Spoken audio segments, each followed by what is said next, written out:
Well. Is the championship playoff race finally over? It certainly seems that way. Ipswich defeating Coventry in what was admittedly a very interesting game. Ipswich have done it all year. They've always found a way. I have doubted them. I didn't think that they'd get this far. I thought at some point, surely Ipswich are going to drop off. Surely they can't be the ones that clinch automatic promotion.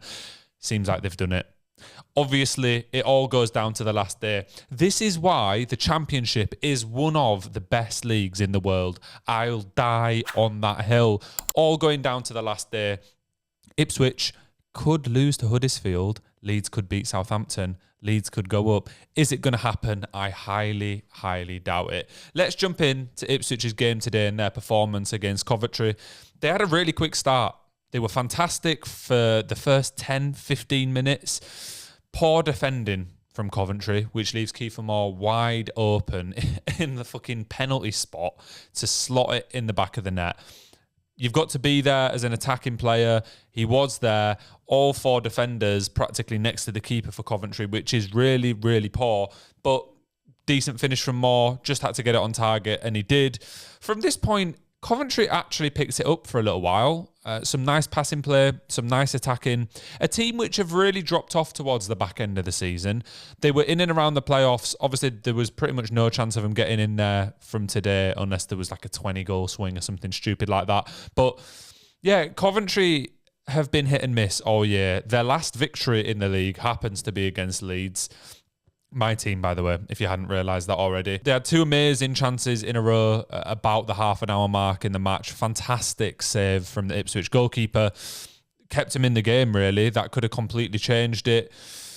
Coventry, realistically, for the first half, were on top from the 10th minute. Then we go into half-time. I'm thinking, all right, come on. They can come out in the second half and do bits here. Not a very interesting start to the second half, but in about the 60th minute, Ipswich hit a shot from outside the box, pings off the crossbar, and I'm thinking, they're just going to come out of there. This is going to be them now. And then Coventry pull it back a little bit. Get a goal, 63rd minute, right, left fully open by the Ipswich defenders, which I did not expect. Puts it under the goalkeeper. Goalkeeper should have done better in this scenario, but we did just talk about his amazing save in the first half. So I'm sure Ipswich fans, given the season he's had, will be more than happy to let him off. Coventry had a decent penalty shout at one point. Of course, as a Leeds fan, I'm going to be like, oh yeah, it should have been a penalty. Maybe not, actually. If that was against Leeds, I would definitely say it's weak. He was looking for it. 1,000,000% he was looking for it. Doesn't get given. And then Ipswich get a one-on-one, 67th minute. Should have scored. Really seemed like for a little bit in between the Coventry goal and this one-on-one, Ipswich went to sleep. But then, damn, did they wake up. Ipswich get a corner and manage to bundle it in. They've done this all year. How do they keep getting away with this? I don't know, but they do deserve it. It's not just they've been doing it all year. If we're into the final game of the season, this is just what they do. Keeper gets a decent hand to it, hits the post, goes in the back of the net. Doesn't matter. Pretty much game over at this point, isn't it? You don't expect anything from Coventry. A little bit later on, O'Hare came on. It's a shame he didn't start because he's been fantastic all year. I really like the look of him. They said at one point throughout the game that O'Hare hasn't decided to stay at Coventry next season, which is a big miss for them. And I feel like Coventry are losing a lot of their bigger players whenever they start doing well. Should have had a penalty in the 74th minute, a foul on Hutchinson, which, by the way, Hutchinson has been an absolutely fantastic player for them this season. In the Premier League next year, I think he will do very well. Those two goals against Hull last week were world-class. Both finishes were unbelievable. But Leif Davis for Ipswich, one of the best championship defenders I have ever seen this season. He's been incredible, not only defensively, but on the attacking front. He has got to be the best attacking fullback in the league this year, in my humble opinion. I can't believe that Leeds let him go when you look at it. I suppose at the time we had good cover at left back, but what a player he has become. And do you know what? Good on him. He left Leeds, went to get game time, and he's now going to be playing in the Premier League next season. I absolutely rate it for him, and I wish Leif Davis all the best. The last chance of the game came for Dausch for Coventry in about the 101st minute. A shot from outside the box, a great counter-attack from Coventry. And to be honest, in that added time period, if I was an Ipswich fan in the stadium, I'd have been feeling real nervous because they weren't particularly great. And Coventry were on the front foot for a 10-minute period there. To be honest, weird game. Coventry had 63% possession, but didn't really do anything with it. A couple of decent chances, not really any out-and-out chances that they should have done much better with.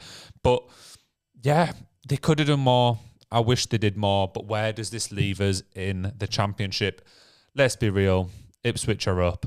Ipswich did only draw with Huddersfield, 1-1 earlier in the season, and the 2 fixtures before that they actually lost. So there's a slight bit of hope. Can Huddersfield do it again for Leeds United? That Smith Rowe goal that sent us up in the Bielsa era in COVID times will never be forgotten.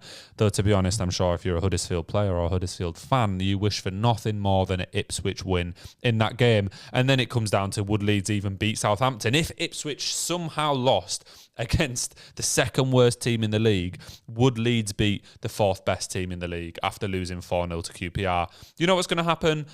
Leeds are going to win and Ipswich are going to draw and Ipswich will go up with a draw. That is my prediction right there. But the playoffs is going to be really, really tricky. I'm not going to try to predict that now. I might do a later video on that. So subscribe, like, do all of that stuff and you will probably see that video. Leeds United. What have we done? Well done, Ipswich. I am actually very, very happy for Ipswich. They deserve this, and it's nice to see a team like that make their way into the Premier League. How they'll do in the Premier League is a whole different matter. I actually think they'll probably do okay because the football they play is nice, and they just managed to find a way to get it in the net. Whether they can do that against top Premier League defenders, hard to say. But what a season in the Championship, man. Relegation going down to the last day. Promotion going down to the last day. This is why English football is the best football in the world by a country mile. Thank you very much for watching this video. Please like and subscribe. If you like football, we post a lot of football content. We go live, have debates around some of the big Premier League matches. I do these videos for pretty much whichever match I have time to watch and I'm at home to watch and can. And yeah, thank you very much for your time, and I will see you again very soon. Peace.